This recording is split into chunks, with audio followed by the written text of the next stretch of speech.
No, that is not okay. John was alarmed to see one of his toddler twins biting the other's arm. He pulled them apart, and after a Band-Aid and some soothing, they talked about what happened. The children had a disagreement about whose turn it was to play with the toy phone. When one sibling toddled away to use the potty, the other swooped in and grabbed the toy phone. The returning toddler went red with anger, and before you knew it, there were bite marks. "We do not hit, kick, or bite in this family," John said. "That is not okay." And then he talked with his young children about better ways to work it out. I found myself needing to set a clear limit last fall, not with my own child, but with a family across the street. They go to a church with some fundamentalist teachings, and the oldest child, I learned, had been pressing my daughter to do Bible study with her, questioning her about her beliefs, and telling my child that if she did not share the same beliefs the neighbor's church espoused about Jesus, my child would go to hell. There were even descriptions of the fiery scene of hell. As a universalist, I believe in loving the hell out of this world, and that this world is indeed where hell is, as witnesses at our nation's southern border will tell us. I found a time to talk to the mom in that house, let her know what had been going on, and make clear that this was not okay. Her child needed to respect our beliefs and not impose what she had been taught onto my child. The playdates could not continue unless this pattern stopped immediately. Children are not the only ones who sometimes need the limits clearly set for them. Ashley's cousin came to live with her family for a while in the granny apartment in the basement. She felt bad for Gordon because he was going through a rough period and seemed shaken, very different than when they were kids. Ashley was shocked by how Gordon stole upstairs and took food from their fridge, trashed the downstairs apartment, and refused to take any responsibility for his situation. She told him repeatedly, in one way or another, "This is not okay." But it changed nothing. Ashley decided she could not accept this disrespect of her home and her family. And she saw it wasn't helping Gordon either in the big picture. So she made him leave. Do we have any Dear Abby fans here? Okay. My spouse loves dissecting the advice column. We often discuss the dilemmas presented there and whether or not we agree with Abby's response, or he'll say, "Well, what would you have told them?" The challenge of setting healthy limits with friends and loved ones is a recurring theme. Every type of family relation, friend, or coworker appears in letters to Abby, and sometimes it is the letter writer who needs to grow up a bit. If the person isn't willing to accept limits, or no one is willing to impose them, it can become more than merely a nuisance. It can wreak havoc in people's lives. Nutritionist Ann-Louise Gittleman writes about a patient who needed to set limits in her relationship in order to recover her own health. Cheryl, at 38, had 2 teenage kids and a husband who had trouble holding down a job, Gittleman writes. She herself worked full-time at her job of 9 years, and in addition, she drove the kids to practices and appointments, helped them with schoolwork, cooked, cleaned, did the yard work, and regularly checked on her husband's widowed mother, who had diabetes and lived alone. Her husband spent a lot of time away from the house, ostensibly looking for work, and usually got home for dinner, flopping into an easy chair. Cheryl felt constantly fatigued and thought I should put her on a special diet. To Dr. Gittleman, it was obvious that there was a more glaring problem than any possible nutrient deficiencies. Cheryl was simply doing too much and asking too little of her mate. The nutritionist told Cheryl she sounded like she was overextended. You suppose Cheryl ever made a return visit to that office? No. Love is not always telling people what they want to hear. Sometimes it is telling them a truth they need to hear, for the benefit of themselves as well as those around them. But Cheryl wasn't ready to hear it from the nutritionist. In another family, the problem was named from within. Jason had been drinking more and more, and it was affecting his wife Claire and their 2 elementary school-aged children. Claire came to the hard realization that her husband was an alcoholic. She loved this man, and she understood that the drinking was a way Jason tried to relax and get away from his problems. Although she didn't like the way his anger came out when he was drinking, in many ways, he was a good husband and a good father.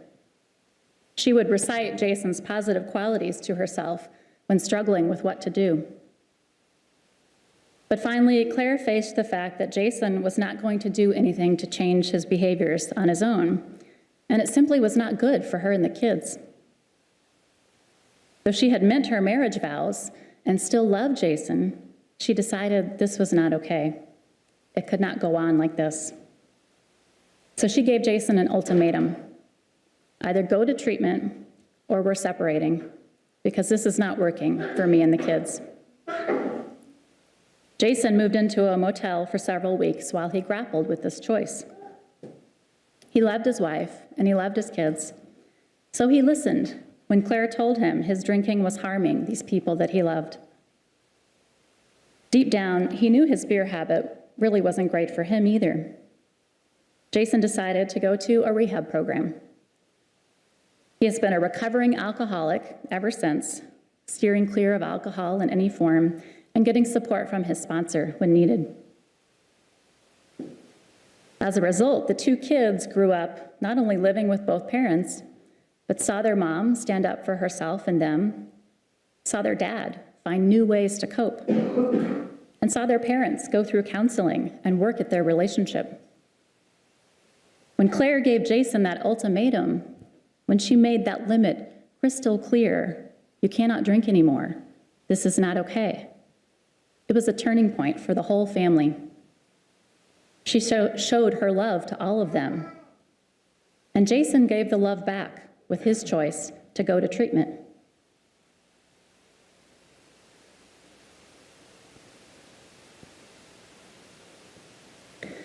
Not every addict can or will choose treatment. And even for those who do, it's not guaranteed to stick. A recent Netflix movie called Beautiful Boy tells the real-life story of a father and son who go down a long journey of wrestling with addiction. The dad, named David, was played by Steve Carell. He observes to his son early in the movie that we are closer than most fathers and sons. So David is taken by surprise when he learns that his son Nick, played by Timothée Chalamet, has been doing drugs throughout high school. He's tried many things. It gets worse when it becomes clear that Nick is addicted to some hard drugs.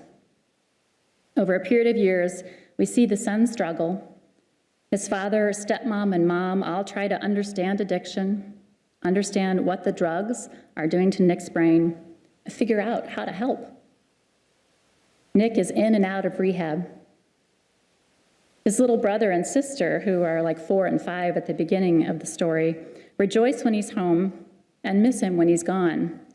And they are hurt by some of his troubled behaviors, like stealing money.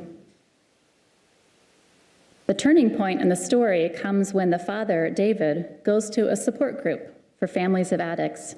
I don't remember the dialogue at this point, but there on the wall is a poster that the camera takes in that plainly names the situation. It says, I didn't cause it. I can't control it. I can't cure it. When David, the father, accepts this, he recognizes that he can't save his son. And he can't let his oldest child wreak havoc on the rest of the family's lives. He sets a limit. When Nick wants to come back home, but clearly has not quit his habits, David says no. I hope you can get your life together, he tells his son with tenderness, his heart breaking. The movie and the real-life story it is based on does have a happy ending. After further drama and close calls, Nick gets his life together and is reintegrated into the family. If David had not set that limit with Nick, not only would the rest of his family have continued to suffer from Nick's behavior, but Nick himself would not have been any better off. The family painfully learned about the love in setting limits.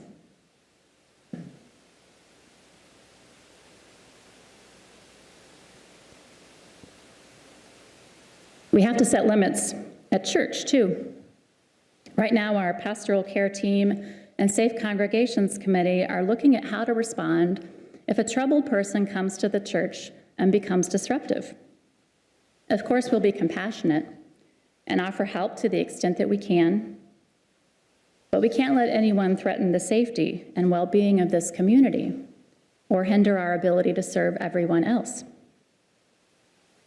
Church can actually be a place to learn about and practice setting limits in a variety of ways. This afternoon, we're starting our Whole Lives, or OWL, sexuality education program. Our kids who participate in OWL learn about good touch and bad touch. They learn about consent, without which any form of touch or sexual activity should be off limits. I'm proud that this is one of the things our church helps our kids learn. In Unitarian Universalist churches, we try to focus on positive behaviors, practicing the skills that can help us be effective in all kinds of social interactions and settings, including here at the church. You may remember that Westside took a step in that direction last year when we adopted a congregational covenant. The church's Right Relations Council, which developed the covenant with congregational input, recently put the covenant in a couple of new places. There's a foam board version of it that can be moved into any room in the church where a committee or group is meeting. You may have noticed it sitting on the welcome desk. And the plaques here in the sanctuary with our mission and vision will be joined by a new plaque that displays our covenant. It just arrived and will be hung this week. I invite you to join me in saying the covenant together from the words that will be projected. Why don't we have this half of the room closer to the windows start with the text in regular font, and this half of the room closer to the doors respond with the italicized text, and we'll go back and forth like that. Make sense? Okay, let's begin. We covenant to build a religious community guided by compassion and sustained by respectful relationships.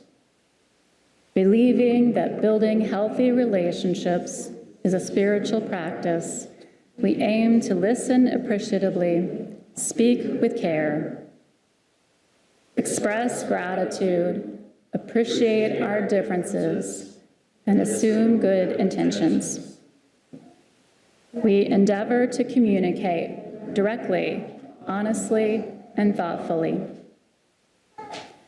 When we hurt one another, we will actively seek reconciliation, make amends, and reconnect in a spirit of love. We strive to build and sustain our community by sharing our minds, hearts, and helping hands. Thus do we covenant with one another. Now, there's a lot in there about appreciation and gratitude and good intentions, but the next part about communicating directly and honestly is just as important. The idea of good intentions should not be used as a way to avoid encountering the truth, especially if a person has done something that hurt another. One of the ways we can exercise trust in practicing this covenant is by having faith that people can handle uncomfortable conversations. They can handle direct and honest communication, and will deem them worth the effort. Just like when Claire told Jason, "Your drinking is hurting our family." That was important information for her to share and for him to be able to hear and take in. It also means that if I'm the person who has a hard truth to share, I may have to push through my own discomfort with stating it plainly. And if someone trusts me enough to tell me that I have hurt them in some way, I want to be able to set aside the impulse to defend my intentions, which we're already assuming are good in this covenant, and hear from the other person what they've experienced, so I can respond sensitively. Eknath Eishwaren, the author of our reading on tender opposition, wrote elsewhere about how challenging this can be, particularly in personal relationships where people are insecure, he observed. They will feel resentment, but they will not try to oppose tenderly. So it's a mark of security to be able to tenderly oppose someone we care about when the situation calls for it. It is a mark of maturity to be able to have difficult but important conversations.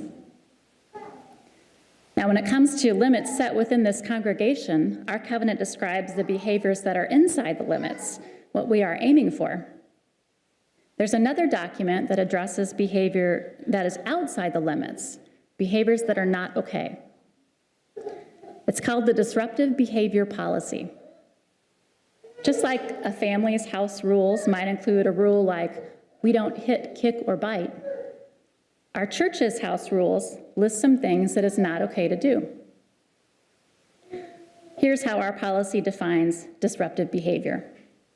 Any behavior that threatens someone's personal safety, well-being, or freedom, and or any behavior that has a significantly negative impact on the church's members, friends, visitors, activities, and functions. So if such behaviors occur and the parties aren't able to work it out in a covenantal way, our Right Relations Council is ready to receive a complaint of disruptive behavior and follow the procedures in our policy. And the goal of all of this is restoring right relationship among all the parties. In our reading, Eishwaren noted the person we tenderly oppose may come to appreciate our setting an appropriate limit. In the best case, that's what will happen. But I want to acknowledge that there may be some people who do not accept the limit and instead make a scene or quit the relationship. This can happen in a friendship, in a marriage, and even in a church. Oftentimes, as the father and beautiful boy learned, I didn't cause it, I can't control it, I can't cure it. If a person can't accept reasonable limits that serve the good of all, well, we may have to let them go. Prohibitions are expressed in our larger society as well. You're not supposed to hurt another person physically. That's not okay. You're not supposed to discriminate in hiring or housing or access to services. That's not okay. When society's own rules aren't fair or just, activists seek the hard conversations. As I understand it, tender opposition is the heart of principled nonviolence. That was true in Gandhi's India. Gandhi believed the British could be morally better, that they could overcome their violent history. His aim was not only to free India from British rule, but also to free the British from the corrupting role of oppressor. Tender opposition was key to the civil rights movement in our country, where the refrain of "we shall overcome" is still heard today. Loving opposition, activism practiced in the spirit of Jesus' teaching to love your enemies. That was the very way some improvements were won, some oppression overcome. Tender opposition is practiced in indigenous-led struggles like the one at Standing Rock, with leaders cultivating a spiritual grounding to the movement, a recognition that we are all relations, even as energy companies and governments make a mockery of indigenous sovereignty and safety.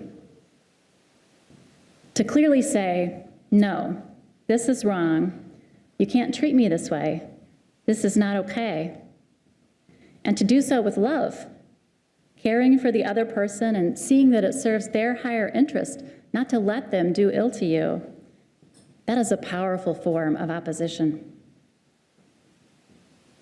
In our work roles, too, people can practice the art of tender opposition. In any job, there may be times when fulfilling your duty with love calls for setting some limits. Ruth Bader Ginsburg has been known for doing this throughout her legal career. On the Supreme Court, she is selective about when she writes a dissenting opinion. It's the exception, not the rule, for the dissenting side to write one. One of her most notable dissents in recent years was in 2013, after a majority in the court gutted the Voting Rights Act, including the requirement that certain states, like ours, get any changes in their voting laws pre-cleared by federal authorities. Writing for the majority, Chief Justice John Roberts argued that pre-clearance was not needed anymore. States that had previously been beset by racism no longer needed the limit of pre-clearance, the majority were saying. Justice Ginsburg dissented. She wrote, "Throwing out pre-clearance when it has worked and is continuing to work to stop discriminatory changes is like throwing away your umbrella in a rainstorm because you are not getting wet." She was in effect saying, "I love this country, and this is not okay." Whether it is in our personal relationships, jobs, congregations, or in the public square, one of the most powerful ways we can express love is by setting clear, healthy limits. May we be secure enough to speak the truth and hear the truth, even when it is difficult. And may we practice the art of tender opposition wherever it serves the good of the whole. So may it be. Amen.